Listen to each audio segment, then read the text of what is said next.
no place like the Qube. I will start off by describing Taylor in 3 words, and that is first, daughter of Colette. Secondly, friend of everybody who is behind you and in front of you today. And third, fighter. What we know above all is that wherever Taylor is, she is fighting. And above all, she desperately wants to get home. Taylor wants to get back to the community that we so know and call our beloved community. Again, we continue to send a resounding message across the waters, globally, locally, and nationally, that Black women do not matter. Black trans women do not matter, but we're here to say right now, emphatically, resoundingly, and loudly that we reject that Black women matter, yes. That Black trans women matter, yes. And we will not forget this situation. While Taylor may be missing, she is not forgotten, yes. Right? So we're gonna continue to apply pressure. We're going to continue to hold our elected officials locally, nationally, and globally to accountability, and we will bring Taylor home. Thank you all so much. Thank you. Thank you.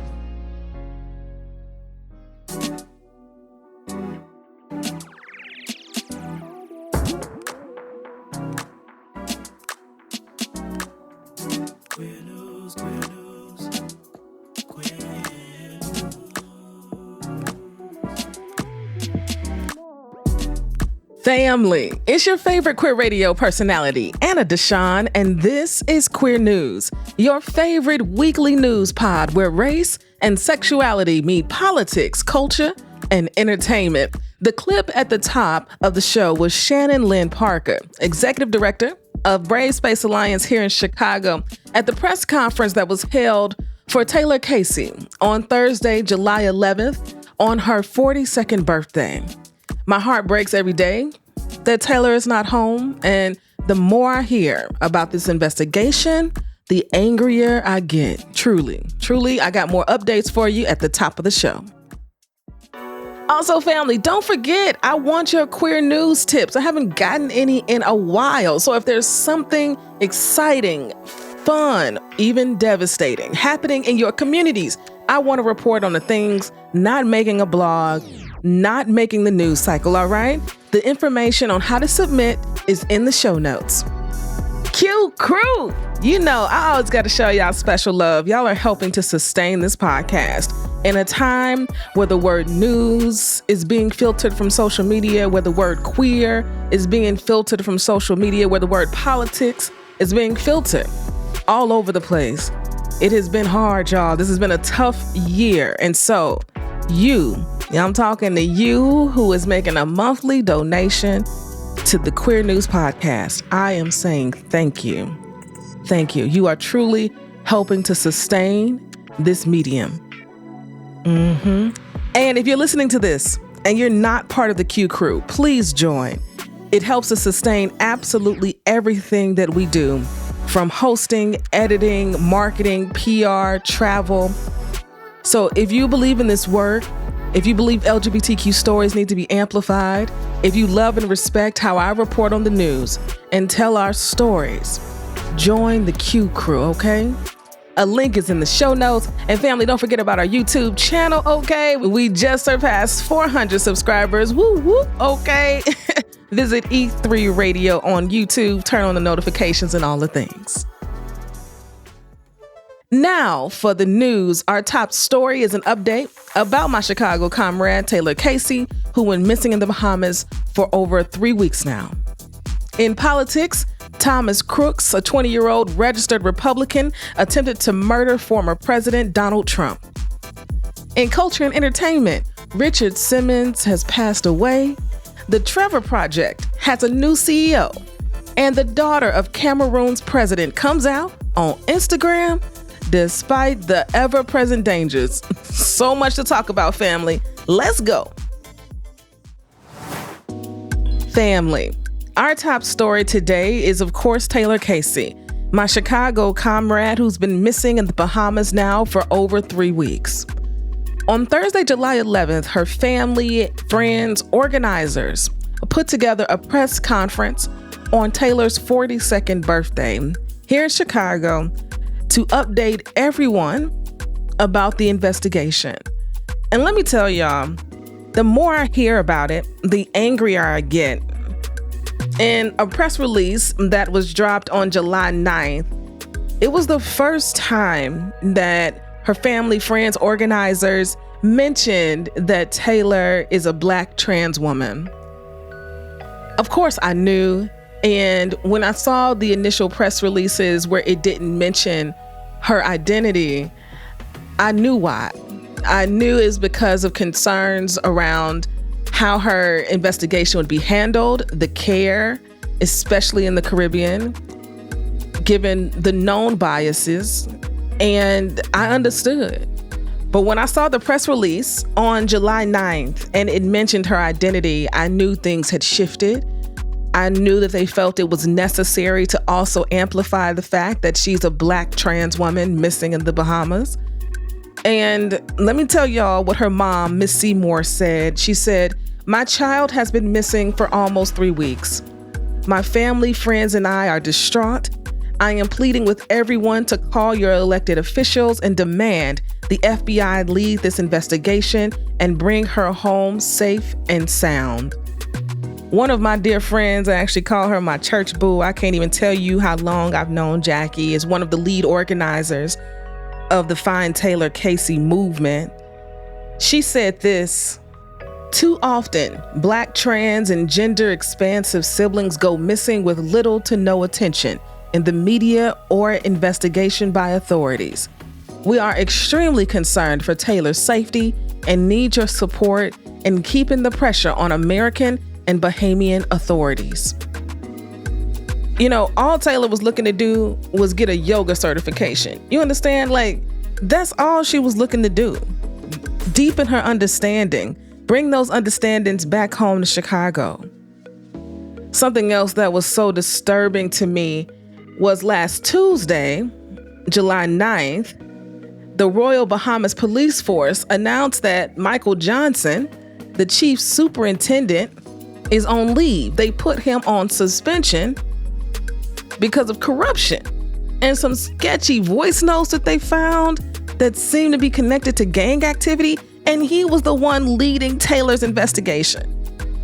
The family was supposed to receive an update from the Bahamian police force on Friday. We haven't heard a report that they received any update, but they did say in the press conference there hasn't been any new leads. They've been giving them the same information for the last 3 weeks. And what they're calling on now is for elected officials to press that the FBI get involved in the investigation and just take it over. The thing is, because of diplomacy, we can't just do that. The Bahamian police force has to invite the FBI into the investigation. And so they are pressing elected officials to convince them to do that invitation. Until that invitation is made, the FBI can't do anything. And Taylor continues to be missing because clearly something ain't right. If you like me and you're continuing to follow this story, you know something ain't right. And Taylor deserves to be home. She deserves to be home, y'all. Family, in politics, y'all already know the top story. On Saturday, July 13th, former President Donald Trump was shot at. There was a literal assassination attempt on his life. I had fallen asleep watching the WNBA, and I woke up to that breaking news sound, you know, dun dun dun, and it immediately woke me up. And all I saw across my screen was assassination attempt on former President Donald Trump. And I was like, what in the world is going on? So let me just give you an update on what we know today. The person that fired those shots, Thomas Crooks, was a 20-year-old registered Republican. He was killed almost instantly by Secret Service. And the AR-15 rifle that he used was legally purchased and belonged to his father. I saw interviews with people that knew Thomas that said he was a loner, said he was bullied. And right now, the police and authorities aren't sharing, if they do know, the motive behind all of this. Now, other things we know are that 3 people were injured because of that shooting. 1 person was killed, Corey Compertor. He was a 50-year-old volunteer firefighter, longtime Trump supporter. And he actually died covering his family when he heard the shots.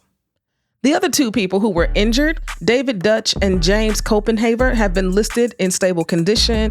They've undergone surgeries, but they are listed as stable right now. Something else we know is that Trump loves these rallies. This one took place at Butler Farm Show in Butler, Pennsylvania. Okay, it's a town of 13,000 people and about 34 miles north of Pittsburgh. And so this has been how he has built up his quote unquote fan base. I mean, literal fan base. All right. He goes to these small towns that most folks have forgotten. Right. And he has fed off of their fear of being forgotten. And this idea of making America great again, when those folks in those small towns felt like they had the world in the palm of their hand, like it was their oyster. Okay. He makes them feel that. And that is truly undeniable.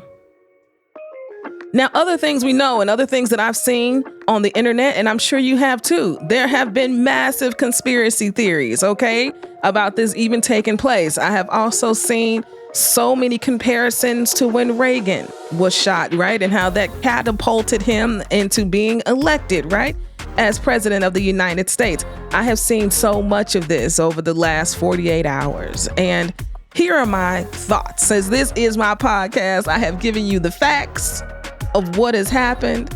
And now let me give you my take. I have been challenged as a Christian over these last 48 hours. The scripture around pray for your enemies, because former President Donald Trump has never shown anybody grace. Ever. Literally. I mean, literally one moment that stands out to me is when Nancy Pelosi's husband was attacked, right? In their home. He didn't show any grace, any remorse. This was one of his supporters. As a matter of fact, he made fun of him. And so now this is the person in which we show grace, right? Whew. Y'all, I'm not going, it's been tough.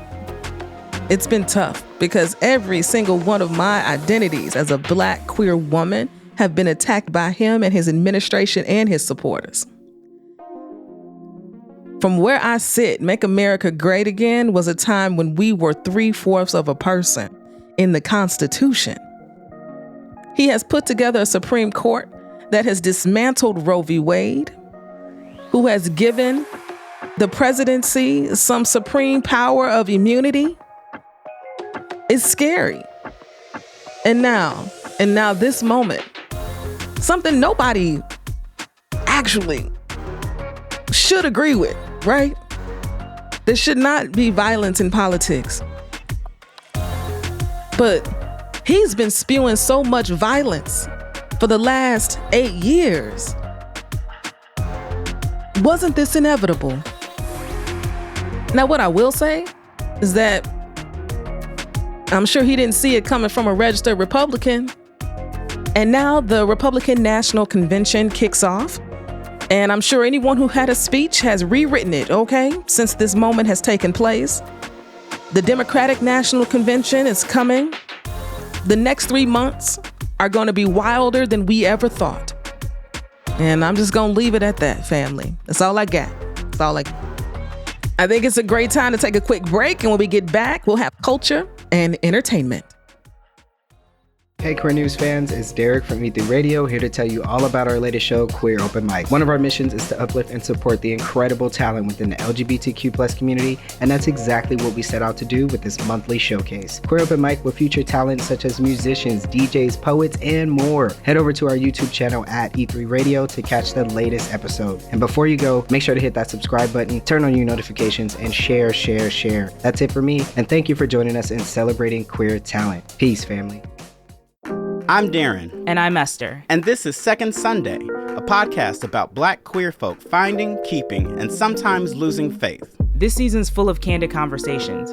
We're talking to theologians, artists, activists, and community members living at the intersections of faith, spirituality, and identity.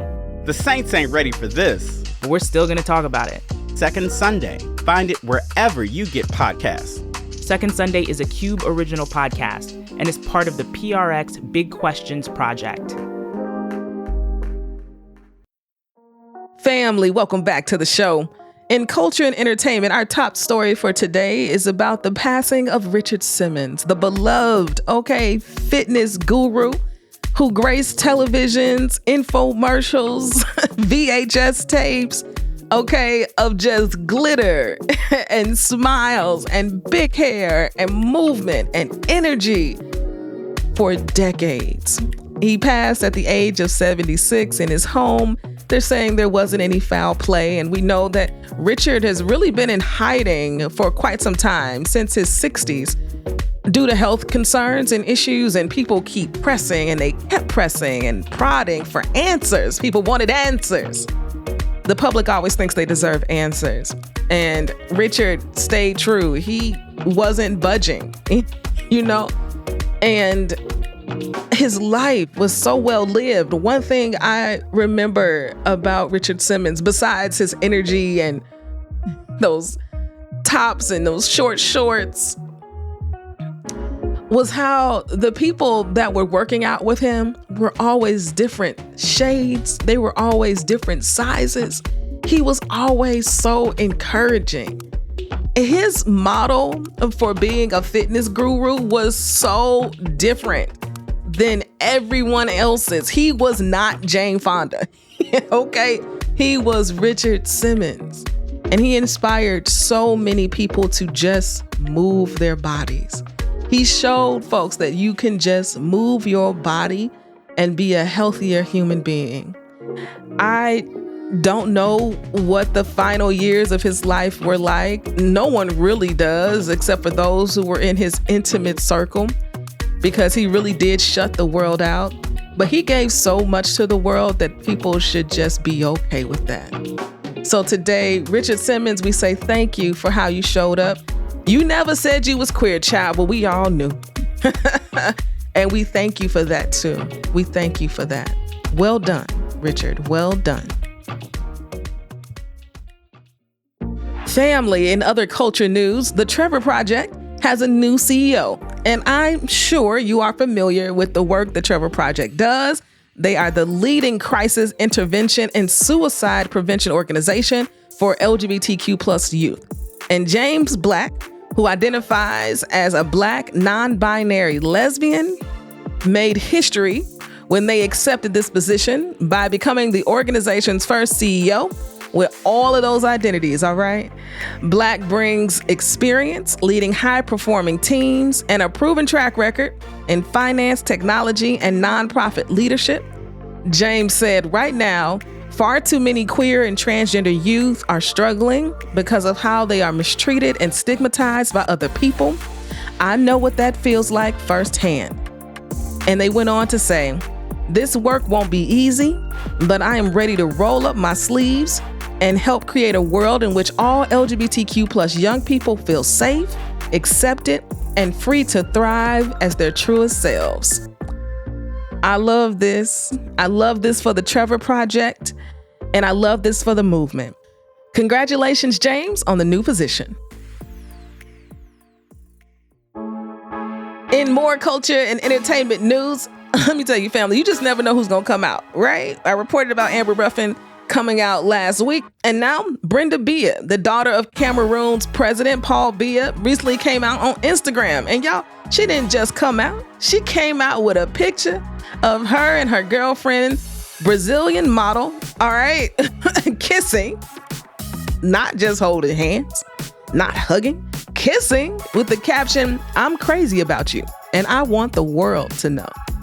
You know, falling in love will make you do something like come out on Instagram when you are the daughter of the president of Cameroon.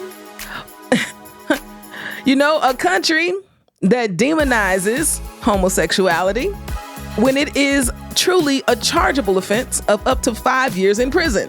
So not only do you have some wild courage in this moment, but you also must feel pretty protected, because if the people are looking for you, it is quite easy to find you. And she says this, I can lose a lot, but it's unfair. Coming out is an opportunity to send a strong message. There are many others who suffer because of who they are. And what Brenda is saying by coming out is that she hopes to offer them hope and a sense of solidarity. Chile, welcome to the family, okay? And we'll be following, because I'm sure this is not the end of this story.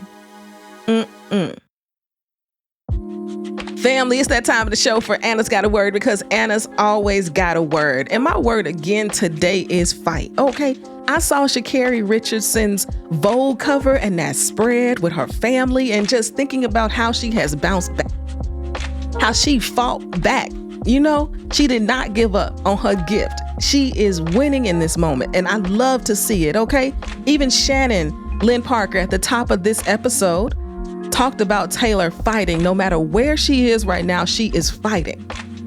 And given everything that's happening in the world, family, I want you to be invigorated for the fight.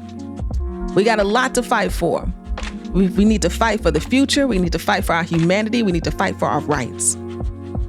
We must be fired up to fight.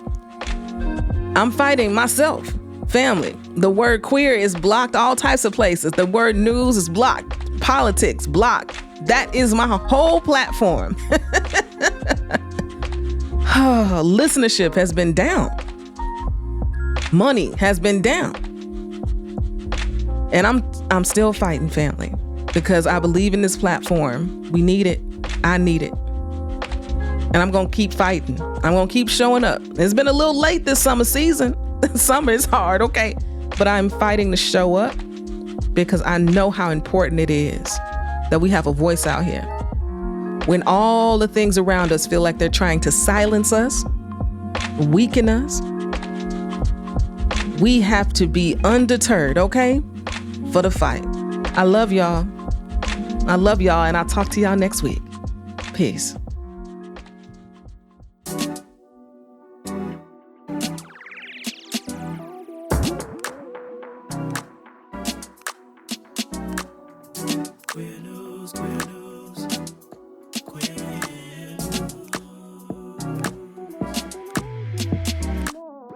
If you've enjoyed what you heard, rate and review us inside your favorite podcasting app. This podcast is written and produced by me, Anna DeShawn. Podcast editing by Ryan Woodhall, and brought to you by E3 Radio and distributed on the Qube. We are Queer News Done Right.